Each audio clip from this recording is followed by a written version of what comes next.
প্রিয় দর্শক, কিভাবে আপনারা আপনাদের মোবাইল ফোনের ওয়াটারমার্ক, ক্যামেরার যে ওয়াটারমার্ক আছে সেটি অন করবেন অথবা অফ করবেন।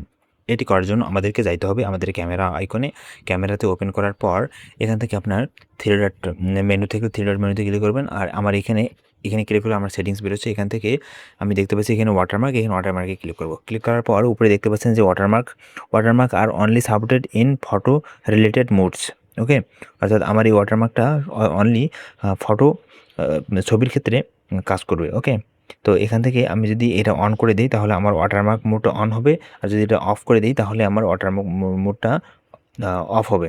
ওকে, আমি যদি এটাকে অন করে দিই তাহলে আমার ফটোর নিচে এই যে লেখাটা দেখতে পাচ্ছেন ডেট অ্যান্ড টাইম, আর আছে নিচে নামটা, এটা শো করাবে। আমি যদি এটা অফ করে দিই তাহলে কোনো কিছুই শো করাবে না, এই জায়গাটা আমার ফাঁকা থাকবে। ঠিক আছে, এভাবেই আপনারা চাইলে এটা তো আমি পরিবর্তন করে নিয়েছি নামটা, আপনারা চাইলে এখান থেকে এই টেক্সটে ক্লিক করে আপনাদের ইয়ার নামটা পরিবর্তন করতে পারেন।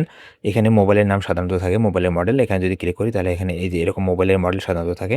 তো আপনি চাইলে এটা চেকমার্ক দিয়ে তুলে দিবেন, তারপরে নিচে আপনি কাস্টমাইজ টেক্সট নিচে আপনার মতো করে আপনার একটা নাম দিবেন। ঠিক আছে, এভাবে মূলত আপনারা ক্যামেরার ওয়াটারমার্ক চালু অথবা বন্ধ রাখতে পারেন।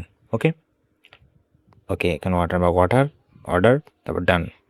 ওকে, এখান থেকে আমাদের ওয়াটারমার্ক চালু হয়ে গেছে। আমরা যদি একটা ছবি তুলে দিই তাহলে দেখেন, আমি এই ছবিটা তুললাম, মনে করেন এই ছবির নিচে ছবিটা যদি আমি এখন ওপেন করি তাহলে দেখেন এই নিচে একটা দেখাচ্ছে, ডেট আর হচ্ছে আমার নামটা দেখাচ্ছে। ওকে, ওয়াটারমার্ক চালু রাখলে এটা হচ্ছে আপনি এরকম দেখতে পারবেন, আর যদি চালু না রাখেন তাহলে এরকম কোনো কিছু দেখতে পারবেন না।